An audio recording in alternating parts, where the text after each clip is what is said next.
안녕하십니까. 이론플러스 상품화팀의 오현택입니다. 오늘은 플러스 퀴즈비타 젤리에 대해서 말씀드리도록 하겠습니다. 순서는 이렇습니다. 일단은 어린이 영양성분 섭취 현황에 대해서 말씀드리고 영양성분별 기능 및 역할, 주요한 영양성분에 대해서만 우선적으로 말씀드리도록 하겠습니다. 그리고 플러스 퀴즈비타 젤리의 특장점에 대해서 본 강의를 마치도록 하겠습니다. 건강보험심사평가원에서 지난 4월 달에 발표한 보도자료입니다. 그 내용을 봤을 때 최근 5년간 영양결핍과 비만 두 가지 다 증가했다라는 내용입니다. 일반적으로 잘 이해가 되지 않는데요. 왜냐하면 영양결핍은 못 먹어서 생기는 일이고 비만은 너무 많이 먹어서 생기는 일인데 이 두 가지가 모두 다 증가했다라는 그런 보도자료였습니다. 이 건강보험심사평가원이라는 기관은 저희가 건강보험이라고 하죠. 저희가 병원에다가 돈을 얼마나 쓰는지를 평가하고 있는 그런 기관입니다. 그런 국가기관으로서 이러한 보도자료를 냈다라고 하는 건 굉장히 신빙성 있는 그런 내용들일 텐데요. 이게 어떻게 돼서 이렇게 이루어졌는지를 한번 이 다음 페이지에서 확인해 보도록 하겠습니다. 본 보도자료가 나온 이후로 여러 가지 매체를 통해서 각종 기사들이 쏟아져 나왔습니다. 왜냐하면 마찬가지로 잘 이해가 안 되는 거죠. 영양결핍 수가 5년간 환자 수가 2배나 늘게 되고 그게 이제 영양결핍과 비만 모두 다 이중고 그리고 비만 환자도 영양결핍 환자도 2배로 늘어나서 양극화가 뚜렷해졌다라고 하는 즉 이걸 단어적으로 표현한다면 배부른 빈곤 현상이 굉장히 지난 5년간 급격하게 늘어났고 그건 이제 2배 이상 늘어난 그런 내용들입니다. 뒤에 영상에서 한번 확인해 보겠습니다. 영양결핍 및 비만 진료 현황이 영양결핍 같은 경우에는 급속도로 기하급수적으로 늘어났고 비만 환자 같은 경우에는 특이적으로 이 19년도에 직전 연도에 비해서 19년도에 굉장히 많이 올라간 걸 확인할 수 있습니다.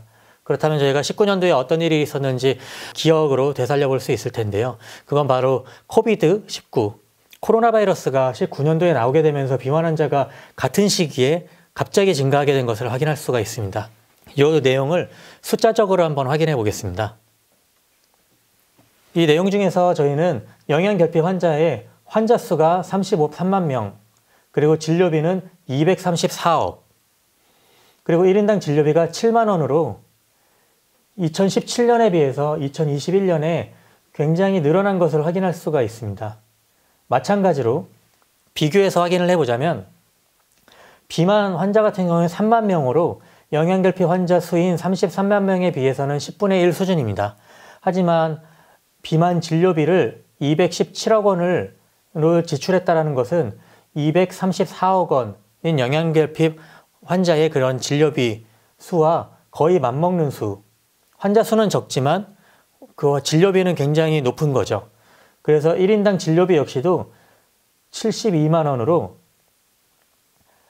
영양결핍 환자들 같은 경우엔 1인당 7만 원 수준의 진료비를 냈다면 비만 환자들은 72만 원 수준의 진료비를 낸 그런 결과를 확인할 수 있습니다. 또 다른 데이터로서 영양결핍 환자 같은 경우에 여성, 이 핑크색 부분이 여성입니다. 여성이 남성에 비해서 대략 3배 이상 더 높게 발병하고 있습니다. 그런 부분들은 이제 영양결핍, 그러니까 여성분들 같은 경우에는 호르몬 대사라던가 그리고 뭐 폐경기, 갱년기 그런 쪽에서 남성과는 다른 그런 대사 체계를 가지고 있기 때문에 똑같은 걸 먹더라도 몸에서의 영양성분으로서 만들어내는 그런 기능들이 조금씩은 다르기 때문에 발생하는 것으로 보여집니다. 그리고 또한 다음 데이터에서 확인해 보면 연령대별로 구분을 했을 때 앞서 말씀드린 것처럼 여성들이 폐경기와 갱년기에 들어가는 연령인 40대에서부터 50대, 60대 그때에 많은 그런 환자 수가 몰려있는 것을 확인할 수 있습니다. 33만 5천 명 중에 대략 20만 명 이상이 이 연령대에 몰려 있습니다. 하지만 저희가 또 유의 깊게 봐야 될 것은 바로 이 부분인데요. 10대 미만, 그러니까 아동기죠. 그리고 10대, 청소년기 이 두 곳에서 20년도 대비 21년도에 급격하게 늘어난 다른 연령대에 비해서 가장 많은 증가폭을 나타낸 것을 확인할 수 있습니다. 그건 마찬가지로 17년 대비 21년도에서도 굉장히 큰 폭의 증가를 나타낸 연령대였는데 이 직전 연도 대비해서도 다른 연령대에서 30%, 40% 수준의 증가율을 나타낸 다른 연령대와 비교해서 10대 아동기와 청소년기에서는 70%, 80%의 증가율을 나타냈습니다. 그러니까 이 증가폭이 굉장히 가파르게 올라가고 있는 것은 저희가 10대 미만과 10대 아동기와 청소년기의 영양결핍에 좀 더 면밀하게, 좀 더 저희가 집중해서 관심을 갖고 살펴봐야 될 필요가 있다는 그런 데이터입니다. 이건 또 유사한 다른 데이터로서 비만입니다. 비만 환자도 마찬가지로 같은 시기에 조사가 됐기 때문에 이 비만 환자 같은 경우에도 연령대를 쭉 보았을 때 가장 증가폭이 큰 것은 바로 10대 미만과 10대입니다. 아동기와 청소년기에 영양결핍의 증가폭도 굉장히 크고 비만에서의 증가폭도 굉장히 큽니다. 결국 앞서 말씀드렸었던 것처럼 배부른 빈곤이라고 하는 상태는 지금 저희 어린이와 청소년기 아이들에게 노출되어 있는 그런 상황인 거죠. 말씀드린 것처럼 비만을 각 연령대별로 봤을 때 다른 연령대에서는 2017년도 대비해서 21년도에 비율적으로는 다 줄어듭니다. 하지만 10대 미만과 10대에서는 비율적으로 인구 비중이 10대 미만 아동기와 10대 청소년기에서는 그 비중이 더 올라가는 것을 확인할 수 있습니다. 그러니까 비만 인구에 차지하는 비중이 어린이와 청소년기에서 점점 늘 올라가고 있는 거죠. 왜 이렇게 저희가 배고픈 빈곤에 어린아이들이 노출되어 있는지 뒤에서 다시 한번 설명드리도록 하겠습니다. 영양결핍이 일어난 그 상위 10가지 영양성분들에 대해서 확인을 해보면 특이적으로 비타민 D와 그리고 비타민 결핍 그리고 비타민 B군의 결핍이 그러니까 결국 비타민이라고 하는 그런 미량 영양성분의 결핍이 일어난 것을 확인할 수 있고 특히나 비타민 D 결핍 같은 경우에는 앞서 잠시 말씀드렸었던 것처럼 2019년도에서부터 16만 명 이상으로 늘어나서 2021년에는 25만 명, 총 33만 명 중에 대략 25만 명 정도가 비타민 D 결핍입니다. 이거는 코로나로 인해서 외부 활동이 급격하게 제한될 수밖에 없었던 그런 상황, 우리의 환경적인 요인이 적용된 게 아닌가 싶기도 합니다. 왜냐하면 비타민 D 같은 경우에는 햇볕을 통해서도 합성이 되기 때문에 근데 햇볕을 보지 못하는 이런 환경적 요인이 비타민 D의 결핍을 이렇게 증가시킨 게 아닌가 싶습니다. 그래서 비타민 D 환자들로만 봤을 때는 2017년도부터 2021년까지 계속적으로 증가해와서 전체 33만 명 영양결핍 환자 중에 25만 명 정도를 차지하고 있고요. 앞서 잠시 말씀드렸던 것처럼 여성의 비율이 남성에 비해서 3배 정도 더 많습니다.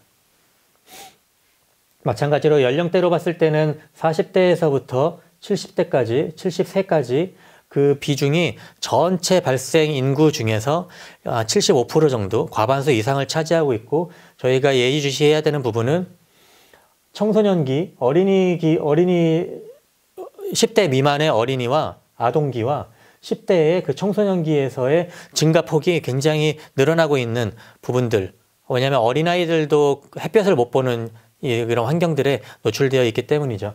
그렇기 때문에 코로나 장기화에 따른 일상생활 영양 섭취가 그 원인으로 보여지는데요. 그 외에도 이제 알레르기라던가 성조숙증, 그리고 뭐 충치, 식욕부진 같은 이런 여러 가지 문제점들을 언급한 바 있는데요. 여기서 크게 저희는 면역력, 그리고 영양, 성장에 포커싱을 맞춰서 뒤로 계속 설명을 드리겠습니다. 일단 면역이라고 한다면 생체의 내부 환경이 외부 인자인 항원에 대해서 방어작용을 하는 것입니다. 면역력에 대해서는 이미 잘 알고 계실 테니까.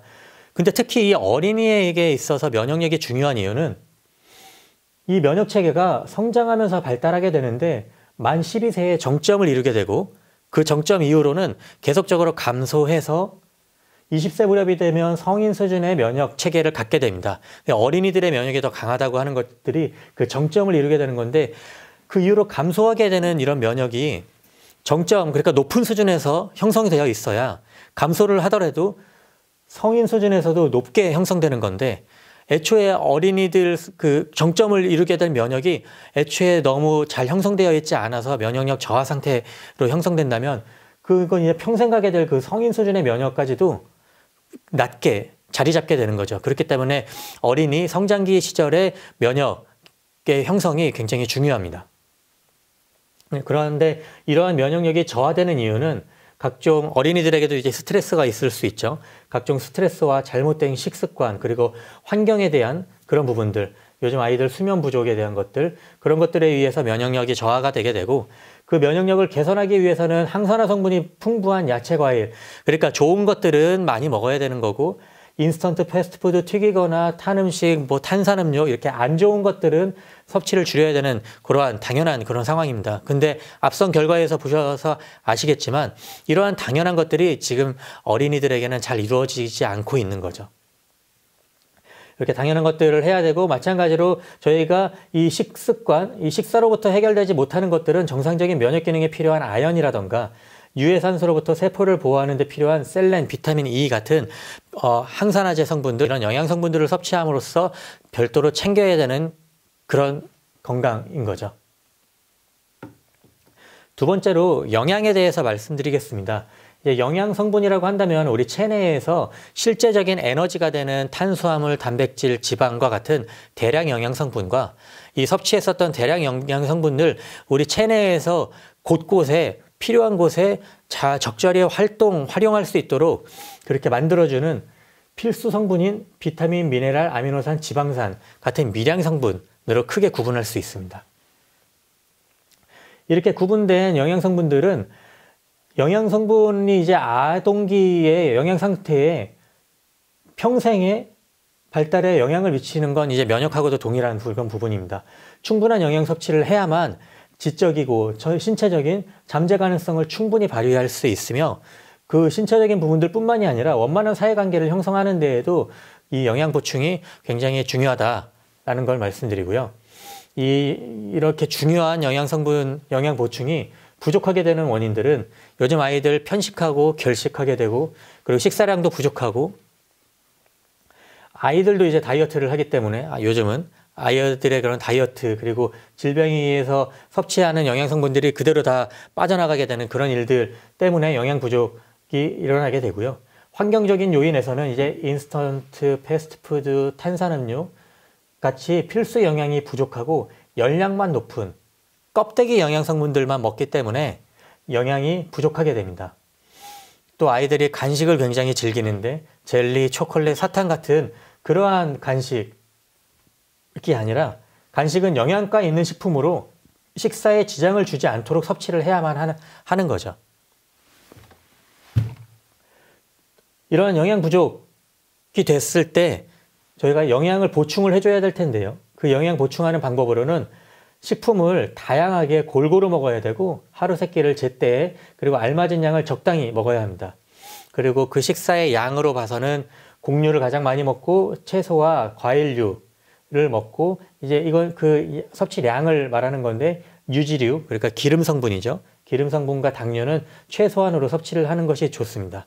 근데 앞서 말씀드린 것처럼 저희가 코로나로 인해서 배달 음식 먹고, 아니 집에서 요리를 잘 해먹지 않고 배달 음식이라던가 간편식 그런 것들을 먹는 그런 식습관들, 거기에 인스턴트 간단하게 먹는 패스트푸드, 탄산음료 같은 이런 것들을 먹는 것들은, 이런 것들을 먹는 이런 식습관은 가장 적게 먹어야 되는 유지류와 당류의 섭취를 늘리는 껍데기 영양 성분들을 먹게 되는 그런 식습관인 거죠. 그러니까 이 지금 현대 사회가 어린아이들에게 영양 부족, 영양 결핍을 불러일으킬 수밖에 없는 그런 상황입니다. 이런 상황 가운데 도움이 될 만한 영양 성분으로는 체내 에너지 생성에 필요한 비타민 B군들이라던가 단백질, 아미노산, 그리고 혈액의 호모시스테인 수준을 정상으로 유지하는 데 필요한 이런 비타민 B6 같이 비타민 B군들이, 일단은 이런 비타민 B군들은 에너지 비타민 아니면은 활력 비타민이라고도 이렇게 표현을 하는데요. 이러한 비타민들의 섭취를 통해서 영양 보충을 할 수 있겠습니다. 다음으로는 성장에 대해서 말씀드리겠습니다. 성장은 양적으로 증가하는 과정과 질적으로 커가는 과정들 모두를 포함하는데요. 이 키 크는 것뿐만이 아니라 체중도 증가해야 될 거고 또 아이들의 몸 안에 있는 그런 장기의 크기, 무게가 증가하는 것뿐만이 아니라 그게 이제 제 역할을 할 수 있도록 그런 기능의 발달들을 해야 되는 건데 그렇지 못했을 때 발생하는 성장 장애를 판단할 때는 300분위수라고 표현한 것이 바로 그 100명 중에 앞에서 세 번째 일 경우에 성장 장애일 수 있는 거고요. 그리고 매년 4cm 미만 성장할 경우, 그러니까 매년 아이들이 커가는 것, 성장기에는 굉장히 파파파 크죠. 그럴 때, 그럼에도 불구하고 이제 4cm 미만으로 성장했을 때, 그리고 표준 대비 어떤 아이들 평균, 그 연령대 평균 대비 10cm 이하로 키가 작을 때, 그럴 때 이제 성장 장애라고 합니다. 이런 성장 장애가 일어나게 되는 거는 결국은 껍데기 영양 성분, 껍데기 영양으로서 식사를 채우기 때문인 건데요. 간식을 먹는다던가 그렇게 했기 때문에 성장에 필요한 영양 성분들이 제대로 공급되지 않기 때문에 이런 성장 장애가 일어날 수 있습니다. 성장 발달의 중요성은 성장이 왕성하게 일어나야 되는 그 학동기 시절, 그러니까 어린이 시절인데요. 10대 미만의 그 어린이 시절에 균형 잡힌 성장을 통해서 그 건강을 확인하게 되고 또한 자신감 있고 활기찬 학동기 시절을 영위할 수 있는 그런 역할이 바로 그 제대로 된 성장이라고 할 수 있는 건데, 그렇지 못했을 경우에는 예를 들어 또래 친구들에 비해서 키가 작거나 아니면은 왜소하거나 그랬을 때에는 그 학동기 시절 관계를 형성하는 데에도, 그리고 자신감을 형성하는 데에도 좀 문제가 있는 거죠. 그렇기 때문에 제대로 된 성장 발달을 해야만 합니다. 그 성장 발달이 안 되는 원인으로는 앞서 말씀드린 그런 내용들로서 환경적으로 이제 영양 불균형이라던가 비만, 그리고 아이들의 스트레스, 수면 부족, 그런 것들이 영향을 주기 때문에 유념하셔야겠습니다.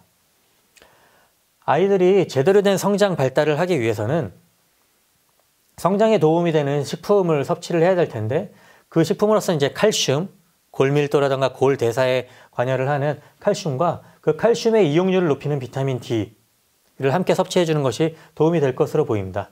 그리고 성장이라고 한다면 결국은 세포 분열을 통해서 계속적으로 커가는 걸 텐데요. 거기에 역할을 할 수 있는 정상적인 세포 분열에 필요한 아연 등을 영양 성분으로서, 영양 보충제 개념으로서 섭취를 하신다면 영양의 균형 및 올바른 식습관을 이루어가는데 더 도움이 될 것으로 보입니다. 앞서 말씀드린 그러한 주요한 영양 성분들에 대한 그런 기능과 역할에 대해서 말씀을 드리겠습니다. 일단은 성장에 대한 비타민 개념으로서 비타민 D가 있습니다. 비타민 D는 칼슘의 흡수를 도와줌으로써 칼슘과 인이 흡수되고 이용되는 데 필요하고, 뼈의 형성과 유지에 필요하고, 또 골다공증 발생 위험 감소에 도움을 줄 수 있는, 이건 뼈에 관련된 그 성장 비타민입니다. 그리고 아연을 비롯한 셀렌과 비타민 E는 면역 비타민이라고 표현할 수 있겠는데요. 아연은 정상적인 면역 기능에 필요하고, 셀렌은 항산화 효과를 통해서 세포를 보호하는 데 비타민 E도 마찬가지로 항산화 작용을 통해서 세포를 보호하는 데 필요한 이러한 염증 반응이라던가 면역 반응들을 이끌어낼 수 있는 이런 아연과 셀렌, 비타민 E 역시도 성장기 아이들에게 굉장히 중요한 영양 성분이라고 할 수 있죠. 또한 에너지 비타민, 활력 비타민이라고 또 불리우는 비타민 B2, 나이아신, B6 같은 경우에 체내 에너지를 직접적으로 생성하는 데 도움이 되고, 단백질이라던가 아미노산 같은 이런 영양 성분들을 체내에서 이용할 수 있게끔 해주기 때문에, 그런 역할들이 있기 때문에 성장에도 도움이 되고 영양 성분의 활용에도 도움이 되는 그런 비타민 B군들이 있습니다. 세부적으로 들어갔을 때 비타민 총 3가지에 대해서 말씀을 드리겠습니다. 성장에서 중요한 비타민 D와 면역에서 중요한 아연, 그리고 비타민 활력을 주는데 도움이 되는 비타민 B2, 그렇게 2가지에 대해서 딱 집어서 말씀을 드리도록 하겠습니다. 먼저 비타민 D의 특성에 대해서 말씀드리겠습니다. 비타민 D는 프로호르몬이라고도 표현이 되고, 프로호르몬, 그러니까 체내에서 호르몬으로서도 작용을 하는 이 비타민 D 같은 경우에는 비타민 D2와 D3 두 가지 형태로 구분되어 있습니다. 그리고 최근 연구 결과에 의해서는 비타민 D3가 비타민 D2보다 효력이 더 크다고 보고되어 있습니다만 실제로 그거는 후속 연구들이 좀 더 필요한 내용입니다. 그리고 참고로 저희가 플러스 키즈비타 젤리에 사용한 그 비타민 D는 D3 형태입니다. 그래서 이 비타민 D3 같은 경우에는 인간을 포함한 포유동물에서 피부에서도 햇볕에 의해서 생합성되는 것이기 때문에 체내 생합성이 되는 그런 비타민이기 때문에 섭취를 통해서 혹은 햇볕을 통해서 몸에 이렇게 섭취가 가능합니다. 체내에서 만들어질 수도 있기 때문에. 하지만 지금 외부 활동이 굉장히 제한되어 있는 이런 상황에서 비타민 D의 체내 합성이 급격하게 현저히 떨어져 있기 때문에 저희가 비타민 D 같은 경우에는 지금 이런 상황이라면 영양 보충제, 그러니까 영양 성분의 어떤 섭취를 통해서 식품을 통한 섭취도 굉장히 제한적일 수 있기 때문에 영양 성분들의 어떤 섭취를 통해서 충족시켜야 될 것으로 보여집니다. 앞서 보여드렸던 것처럼 비타민 D 같은 경우에는 결핍 증상이 굉장히 크게 결핍이 사회적으로 굉장히 크게 나와 있기 때문에 비타민 D는 충분한 양 섭취해 주시기를 바라고요. 그리고 비타민 D의 기능으로는 여러 가지 앞서 말씀드린 것처럼 골 대사에 영향을 주는 것들 뿐만이 아니라 최근에는 면역세포라던가 피부, 뇌, 전립선, 췌장, 유방, 대장 등 다양한 조직에 비타민 D 수용체가 존재한다라는 연구 결과들이 속속들이 나오고 있습니다.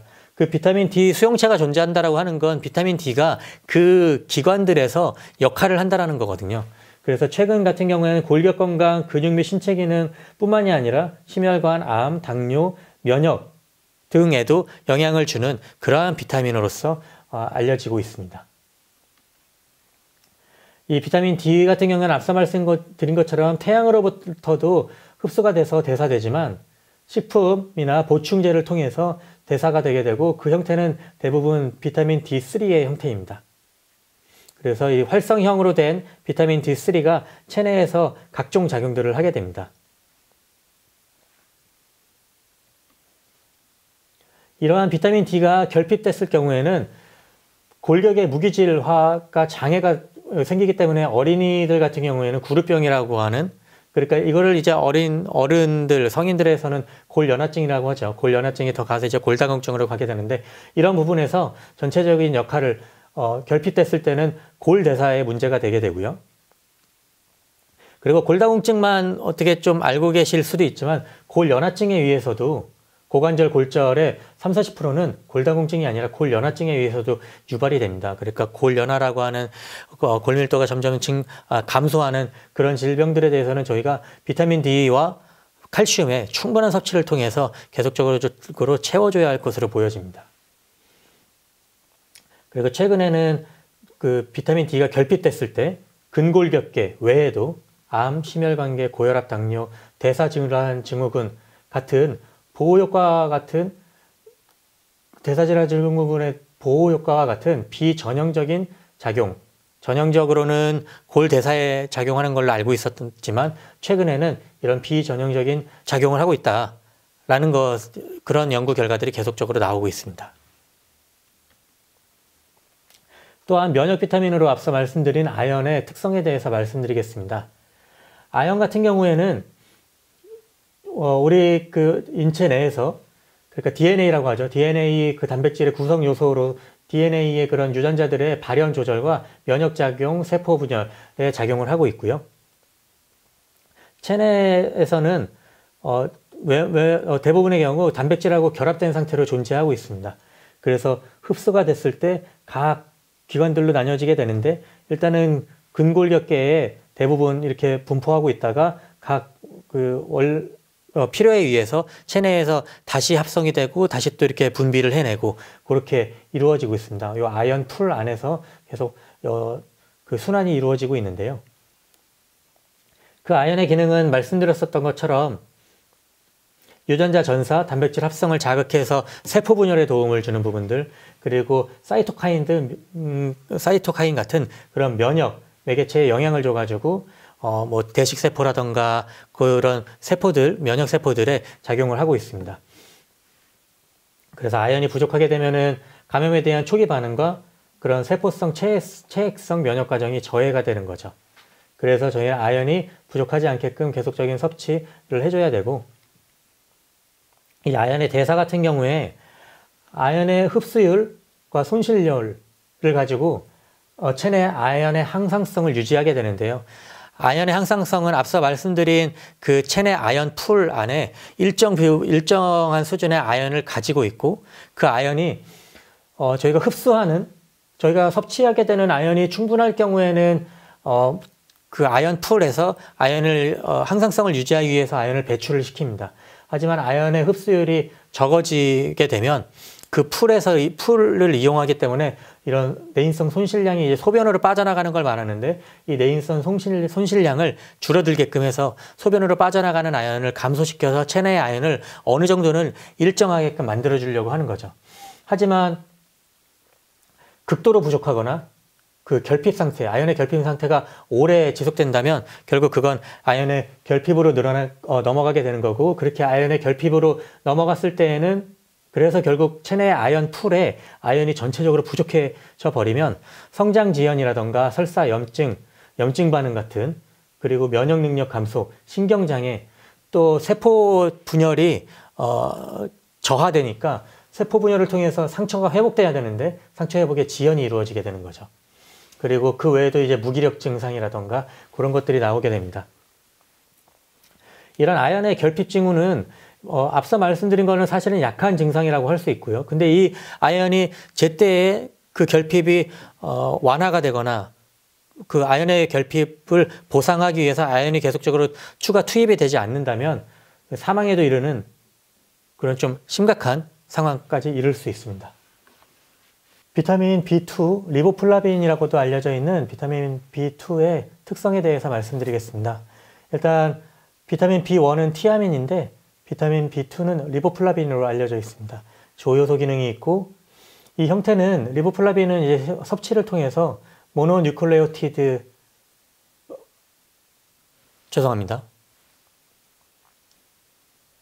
리보플라빈은 그 형태가 섭취를 통해서 플라빈 모노뉴클레오티드, 즉 FNM 또는 플라빈 아데닌 디뉴클레오티드, FAD의 형태로서 소화관에서 리보플라빈의 형태로 분해가 돼가지고 흡수가 되게 됩니다.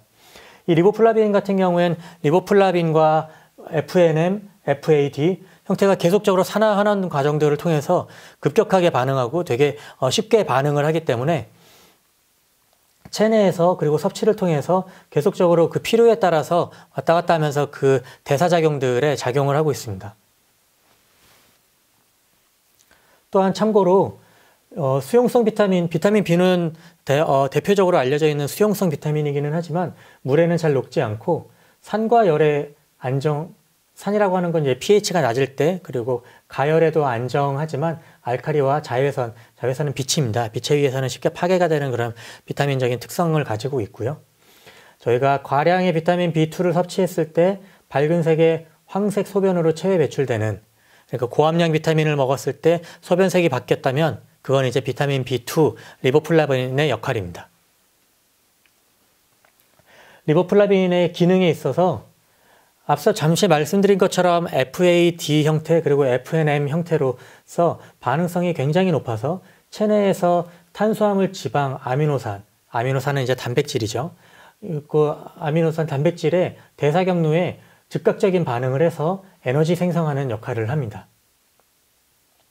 그래서 조효소로서 그 촉매작용, 체내의 대사작용들의 촉매작용을 계속적으로 반응을 일으키게 되고, 그 반응을 일으킨 걸 통해서 체내의 활성, 그러니까 활력, 그리고 에너지를 공급하는 그런 역할을 하고 있습니다. 이러한 리보플라빈은 그 대사과정 중을 통해서는 즉각적인 반응들을 통해서 리보플라빈 형태로도 머물고 또 FAD, FNM 형태로도 머물고 하는데요.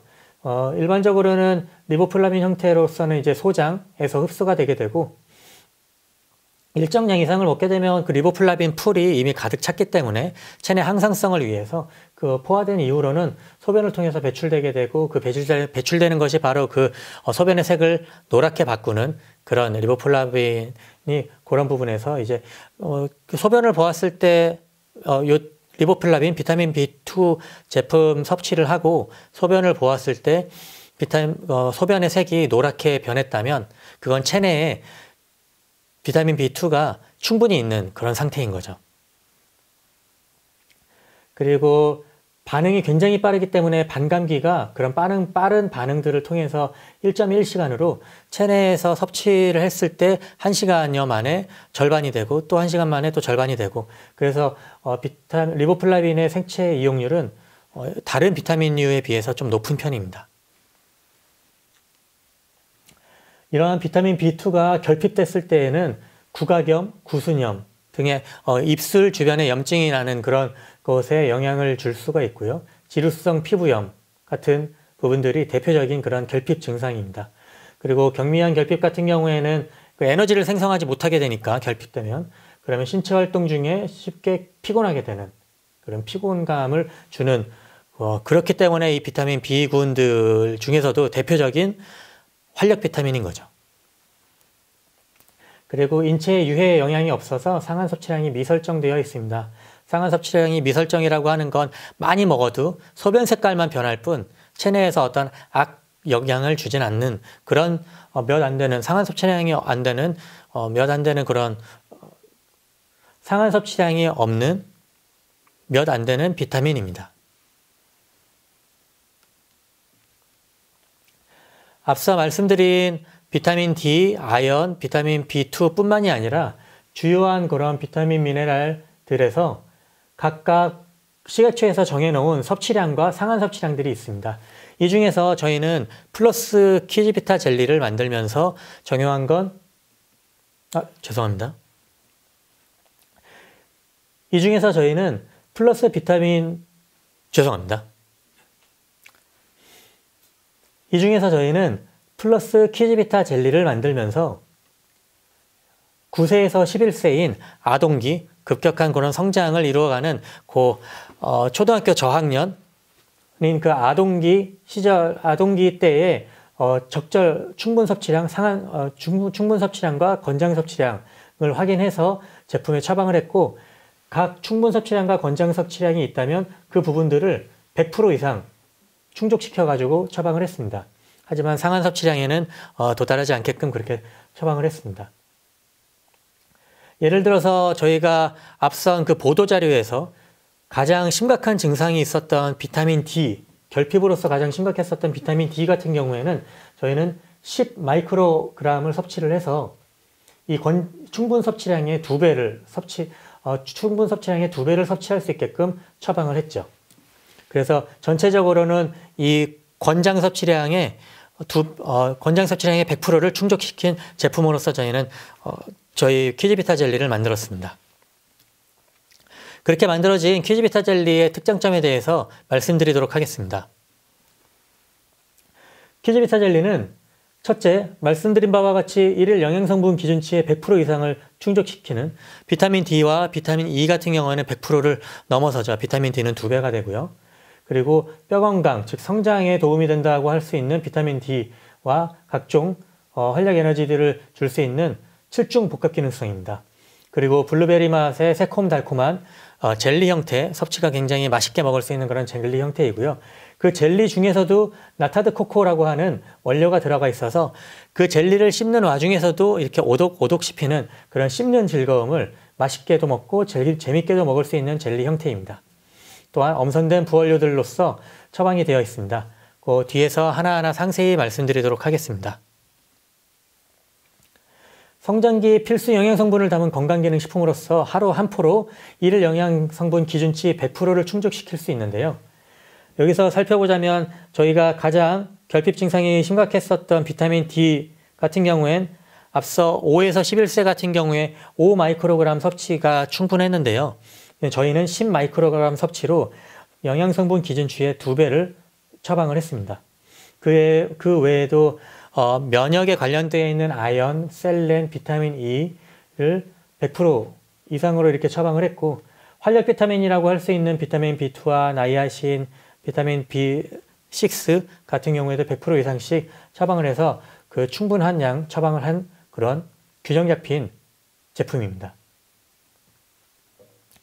또한 성장기에 도움이 될 수 있는 비타민 B 뿐만이 아니라 앞서 저희가 크게 세 가지를 말씀드렸었죠. 면역, 영양, 성장인데요.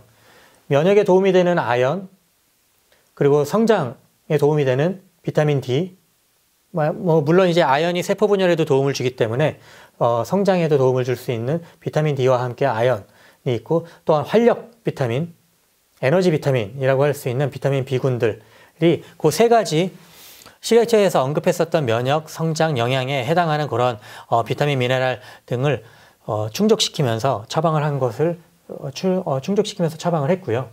그리고 또 맛있게 먹을 수 있는 이런 젤리 형태로서 1일 1회 1포를 맛있게 먹을 수 있는데 그냥 상온에서 먹어도 좋고 실온 상태여도 좋지만 시원하게 먹기 위해서 냉장과 냉동을 해도 좋습니다. 냉동을 했을 때는 약간 아이스크림처럼 먹을 수 있는데요. 시원하게 먹기에는 그 식감도 굉장히 맛있게 먹을 수 있습니다. 여름에는 시원하게 먹고 겨울에는 말랑말랑하게 먹을 수 있는 그런 부분인데요. 한 가지 제가 언급하고 싶은 건 젤리를 섭취하는데 익숙하지 않은 아이들은 조금씩 좀 잘라서 이렇게 씹어 먹는 게 아직 익숙하지 않은 그런 어린 아이들, 그러니까 뭐 만 3세 이하의 그런 어린 아이들 같은 경우에는 보호자가 좀 이렇게 섭취하는 거를 꼭 확인할 필요가 있겠습니다. 그리고 씹는 즐거움이 더 있는데요. 그 냉동한 후에 해동을 하면은 그 식감이 떨어질 수 있으니까 냉동한 다음에는 바로 드시는 것을 권장합니다.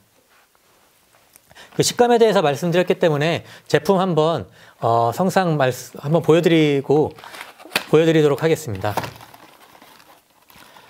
요 상온 한 케이스에 총 15포의 스틱 젤리가 들어있는데요. 이 15포의 스틱 젤리 중에서 하나 한번 봤을 때 탱글탱글한 그런 젤리 식감이 나오기 때문에 이렇게 쭉 짰을 때 전혀 치자면 흐물흐물하거나 하지 않고 젤리의 성상이 그대로 유지가 되어 있습니다. 이렇게 해서 제품이 탱글탱글한 그 형태를 유지하고 있는 것을 확인할 수 있습니다. 그래서 냉동, 냉장 그리고 상온에서 원하시는 형태로 맛있게 드실 수 있고요. 그리고 젤리를 잘 못 만들 경우에는 이렇게 방금 보여드릴 때 물이 떨어지는 경우들이 있습니다. 스틱 젤리 같은 경우에 그러니까 그게 이수 현상이 발생하는 건데 그건 제형을 잘못 잡거나 생산할 때 약간 실수가 있었던 그런 건데 저희 제품 같은 경우엔 그런 이수 현상이 없이 탱글탱글하게 잘 나와서 한번 그 내용물을 보여드렸습니다. 그리고 그 젤리 중에서도 안에 나타드 코코가 들어있어서 코코넛 젤리가 그 씹는 즐거움을 또 부여하고 있고요. 그 외에도 이 엄선된 구원료들, 저희 특허받은 유산균 추출 분말 15101은 이제 최근에 이제 언급되는 그런 명칭으로는 포스트바이오틱스라고 하죠. 유산균 사균체로서 특허받은 원료로서 사용을 하고 있습니다. 그 외에도 산수유, 진피, 감초, 가시오갈피, 숙지황 등 각종 그런 기능성들을 나타내고 있는 그 제품들, 죄송합니다. 부원료에 대해서 말씀드리겠습니다. 부원료 유산균 추출분말 특허받은 15101 원료를 사용하고 있고, 그 유산균 사균체, 최근에는 이제 포스트바이오틱스로 언급을 하고 있죠. 이 포스트바이오틱스로서 15101과 산수유, 진피, 감초, 가시오가피, 숙지황 등의 부원료들을 엄선해서 사용했습니다. 그래서 영양정보를 보았을 때 앞서 말씀드린 비타민 미네랄들이 영양성분 기준치의 100% 이상 들어가 있는 것을 확인할 수 있고, 열량이 15kcal로 굉장히 낮은 걸 확인할 수 있는데요. 그 중에서도 이제 당류가 3g이라고 하는 건 저희가 예를 들어서 어린이 음료 같은 경우에 뭐 페트병에 들어가 있는 그런 어린이 음료, 그걸 이렇게 하나 먹었을 때 그 어린이 음료에는 당류가 12g 정도, 10g 이상 들어가 있는데 저희는 젤리 하나에 당류가 3g 들어가 있다고 하는 거는 당류 함량도 꽤 낮은, 열량과 당류가 꽤 낮은 것을 확인할 수 있습니다.